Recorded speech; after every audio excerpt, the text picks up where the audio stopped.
बिस्मिल्लाहिर्रहमानिर्रहीम। अस्सलाम वालेकुम। Welcome back to my YouTube channel.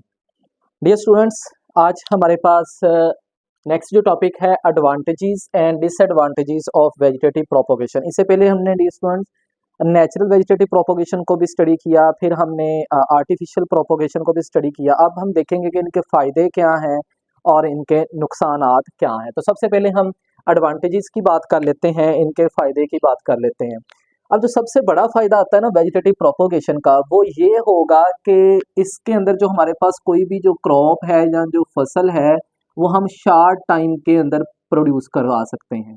तो जो न्यू प्लांट्स हम बनवा रहे होते हैं, ये बिल्कुल थोड़े से टाइम के अंदर इसको हम तैयार कर सकते हैं। नया पौधा बड़ी जल्दी जनरेट किया जा सकता है। पहला फ़ायदा तो इसका ये हो गया। अब सेकंड जो इसका फ़ायदा होगा कि ये जो नए प्लांट्स बनेंगे, ये बिल्कुल आइडेंटिकल्स होंगे अपने पेरेंट्स प्लांट की तरह के। अब पेरेंट्स प्लांट डियर स्टूडेंट्स कौन से आ जाएंगे?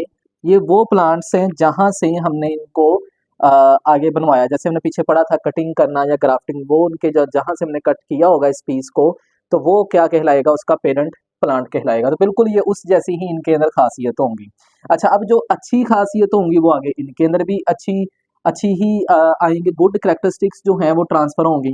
जैसे कि अगर एग्जांपल करें गुड करेक्टरिस्टिक्स की, तो डियर स्टूडेंट्स उसमें हमारे पास क्या आ जाएगा? Good fruits. अब कुछ प्लांट्स ऐसे होते हैं वो फ्रूट्स बड़ा अच्छा देंगे, या जो उनका उनकी प्लांट के ऊपर जो फ्रूट लगेगा वो टेस्ट के लिहाज से, अपने म्यार के लिहाज से बहुत अच्छा होगा, तो उसको हम गुड फ्रूट्स कहेंगे। फिर स्ट्रॉन्ग जो इनकी होगी ग्रोथ होगी। ग्रोथ से, स्ट्रॉन्ग ग्रोथ से मुराद है कि ये अ, अच्छी तरह से तैयार होंगे, या इनकी ग्रोथ जो है वो बड़ी तेज़ी के साथ होती है। स्ट्रॉन्ग ग्रोथ से मुराद ये अब इनके अंदर होगी अच्छी बातें कि ये इनके क्या है एडवांटेजेस होंगे, हमें फ़ायदा होगा। तो मतलब अगर पेरेंट्स प्लांट्स की ग्रोथ अच्छी थी तो ये इनकी ग्रोथ भी अच्छी होगी। अगर उनका फ्रूट्स का जायका अच्छा था तो आगे जो न्यू प्लांट्स बनेंगे उनका भी जायका बिल्कुल अच्छा होगा। अच्छा, अब हम आ जाते हैं इसके डिसएडवांटेजेस के ऊपर। जो सबसे अहम चीज़ समझ लें कि एक ही तरह वही चीज़ें इसकी एडवांटेजेस हैं, अगर उसको किसी और सेंस में हम सोचें या उसको लें तो वो हमारे पास क्या आ जाएगा? डिसएडवांटेजेस आ जाएंगे। अब सबसे पहला अगर डिसएडवांटेज की हम बात करें, do not have genetic difference. अब ये इसके अंदर सबसे बड़ा इशू बन जाएगा। अब जेनेटिक डिफरेंस से मुराद क्या है? नेचुरली जो प्रोड्यूस हो रहे होते हैं ना ऑर्गेनिजम्स, या जिन्हें सेक्सुअल रिप्रोडक्शन के थ्रू बन रहे होते हैं, अब उनके अंदर वेरिएशंस आती हैं अपने माहौल के लिहाज से, जिस एरिया के अंदर वो ग्रो करते हैं उसके लिहाज से। लेकिन इनके अंदर कोई वेरिएशंस नहीं आएगी। समझ लें कि ये बिल्कुल एग्जैक्ट कॉपी होंगी अपने पेरेंट प्लांट का। तो इनके अंदर जेनेटिक कोई वेरिएबिलिटीज नहीं आएंगी, डिफरेंसेस नहीं आएंगे, या उससे ये मुख्तलिफ नहीं होंगे, सेम होंगे। अब उसका नुकसान क्या होता है कि ऑल ऑफ स्प्रिंग्स जो हैं, मतलब जितने भी ऑफ स्प्रिंग से मुराद है जितने भी हमारे पास जो न्यू प्लांट्स बनेंगे, क्योंकि हम प्लांट्स की बात कर रहे हैं, तो जितने भी न्यू प्लांट्स बनेंगे वो बिल्कुल आइडेंटिकल्स होंगे अपने पेरेंट प्लांट्स की तरह के। अब इनका नुकसान क्या होगा? अगर पेरेंट प्लांट के अंदर कोई इन्वायरमेंटल चेंजेस ने इफेक्ट किया है ना उन्हें, तो सारे के सारे प्लांट्स ही उस इन्वायरमेंटल स्ट्रेस या चेंजेस का क्या हो जाएंगे? शिकार हो जाएंगे। मतलब एक अगर प्लांट बियर नहीं ना कर सका उस मौसम को, तो सारों को नुकसान पहुंचेगा। फिर इसी तरह से अगर कोई डिजीज आ जाती है, किसी पेस्ट का अटैक हो जाता है, किसी कीड़े का अटैक हो जाता है फसल के ऊपर, तो सारी की सारी फसल एक ही दम तबाह हो जाएगी। लेकिन जो जेनेटिक वेरिएशन जिनके अंदर होती है उसमें ये होता है कि चले कुछ प्लांट्स जो थे जो नहीं बेयर कर सके वो खराब हो गए, वो तबाह हो गए, बाकी जो है वो बच जाएंगे। लेकिन इसमें क्या होगा? अगर एक प्लांट खराब हुआ, समझे सारी की सारी फसल ही आपको आपकी तबाह हो जाएगी, ज़ाया हो जाएगी। ये इसके क्या हो गए? डिसएडवांटेजेस। तो इसको अगर थोड़ा सा हम गौर करें या कंपैरिजन करें, तकरीबन तकरीबन वही इसके एडवांटेजेस है, और दूसरी सेंस में अगर लें तो वही इसके क्या है? डिसएडवांटेज। जैसे खास तौर पर ये देखें, आइडेंटिकल एक ही तरह के होंगे तो वो अच्छी फ्रूट्स और ग्रोथ उनकी अच्छी होगी।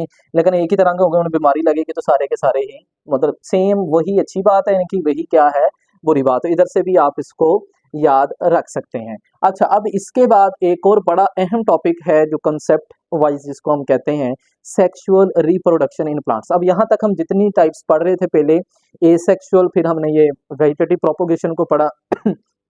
अब हम देखेंगे dear students sexual reproduction naturally तरीके से, जैसे मैं अभी बात कर रहा था कि प्लांट्स रिप्रोड्यूस किस तरह से करते हैं। तो इसमें भी दो जनरेशंस होती हैं। अब एक जो जनरेशन है इसको हम स्पोरोफाइट जनरेशन का नाम देते हैं, और जो दूसरी जनरेशन आ जाती है इसको हम गमीटोफाइट जनरेशन का नाम देते हैं। थोड़ा सा मैं जनरल सा ओवरव्यू देखता हूँ। जो स्पोरोफाइट जनरेशन है इसको स्पोरोफाइट जनरेशन इस वजह से हम बोलते हैं क्योंकि ये हमें क्या बना के देते हैं, स्पोर्स। इसमें हमारे पास क्या बनेंगे, स्पोर्स। और जो गमीटोफाइट जनरेशन है इसके अंदर हमारे पास क्या बनेंगे, गैमीट्स बनते हैं। और गैमीट्स फिर आगे चल के मिलेंगे तो वो जाइगोट। अभी मैं इसका आपको साइकिल सारे का सारा समझाता हूँ। तो ये दो जनरेशन है, एक है स्पोरोफाइट जनरेशन जिसमें स्पोर्स बनेंगे, दूसरी गमीटोफाइट जनरेशन है जिसमें क्या बनेंगे, गैमेट्स बनेंगे। अच्छा, ये इधर साइकिल है हमारे पास इनका कि ये इनके अंदर बेसिकली अल्टरनेशन ऑफ जनरेशन होता है। अभी मैं आगे चल के समझाऊंगा कि अल्टरनेशन ऑफ जनरेशन क्या होगा। अच्छा डियर स्टूडेंट, सबसे पहले ये हमारे पास स्पोरोफाइट जनरेशन है। अब ये स्पोरोफाइट जो जनरेशन है ना, ये क्या होती है जी, 2n होती है। 2n का मतलब डिप्लॉयड, यहाँ पर क्रोमोसोम्स पेयर्स की फॉर्म के अंदर मौजूद होंगे। अच्छा, अब इसमें क्या होगा, दरमियान में मियोसिस हो जाएगी। जब मियोसिस हो गई, और हमें ये पता होना चाहिए कि मियोसिस के दौरान क्या होता है, नंबर ऑफ क्रोमोसोम्स हाफ हो जाते हैं। तो यहाँ पर 2n है, तो यहाँ पर ये जो स्पोर्स बनेंगे ये हमारे पास कौन से बनेंगे, हेप्लॉइड स्पोर्स इसके दौरान बनेंगे। अब ये स्पोर्स मजीद थोड़ा सा ग्रो करेंगे और आगे चल के ये किस में दाखिल हो जाएंगे, गमीटोफाइट जनरेशन में चले जाएंगे। अब स्पोर्स ही आगे चल के क्या बन जाएंगे, गैमेट्स। अच्छा, अब एक चीज यहाँ पर अक्सर बच्चे जो कंफ्यूज होते हैं वो आपने समझनी है। अब ये सुनिए, ये गमीटोफाइट जनरेशन है। अब इसमें जो मेल गमीटोफाइट्स होंगे उनको मेल गैमेट्स हम बोलेंगे। इधर गमीटोफाइट मैंने लिख दिया, ये मेल गैमेट्स आएंगे। इसी तरह से इधर हमारे पास क्या आ जाएंगे, फीमेल गैमेट्स आ जाएंगे। ये हमारे पास क्या आ जाएंगे, मेल गैमेट्स, और ये हमारे पास आ जाएंगे फीमेल गैमेट्स। अच्छा, अब गमीटोफाइट जनरेशन में जो मेल अगर प्लांट है तो मेल गमीट बनाएगा, अगर फीमेल प्लांट है तो वो फीमेल गमीट्स को प्रोड्यूस करेगा। ये लहदा नहीं, एक ही बात हो रही है। अच्छा, अब इसमें क्या होगा, अब डियर स्टूडेंट्स इसमें फर्दर ये मेल गैमेट्स बन गए। अगर मेल प्लांट है तो फीमेल प्लांट है तो फीमेल गैमेट्स। अब ये डिफरेंट अलग अलग पौधे होंगे, एक तरफ से मेल गमीट्स आएगा और दूसरी तरफ से फीमेल गमीट्स। जब ये मिलेंगे तो मिलकर क्या बना देंगे, इधर दोबारा से 2n डिप्लॉयड जाइगोट। अब क्यों जाइगोट, इसको डिप्लॉयड कैसे हो गया, क्योंकि 1n इस साइड से आएगा और 1n ही इस साइड से आएगा। यहाँ पर डायग्राम में दोबारा बता रहा हूँ स्टूडेंट्स, यहाँ पर हमने डायग्राम इनको इकट्ठा लिखा हुआ है, लेकिन ये बेसिकली क्या होता है, मेल प्लांट्स के गैमेट्स अलग से होंगे और फीमेल का जो पार्ट होगा या प्लांट्स होंगे वो अलग से आएंगे। जब ये दोनों मिलेंगे तो दोनों को, ये भी 1n ये भी 1n, दोनों मिलेंगे तो कितना हो जाएगा, 2n, और हमारे पास क्या बन जाएगा, जाइगोट। तो मेल गैमेट्स और फीमेल गैमेट्स जब आके मिलते हैं तो क्या बनाते हैं, जाइगोट, और जाइगोट दोबारा से क्या हो जाता है, डिप्लॉयड। अब ये जो जाइगोट है इसके अंदर फर्दर आगे चल के क्या होगा, माइटोसिस का प्रोसेस होगा, जिसमें क्या होगा, इसकी मजीद कापियां बनेंगी और ये फिर आगे थोड़ा सा मेच्योर होगा तो इसको हम क्या नाम देंगे, स्पोरोफाइट जनरेशन का। अच्छा, अब यहाँ पर आप गौर करें, ये मैंने ब्लू कलर से और फिर इसको आगे रेड कलर से बनाया हुआ है।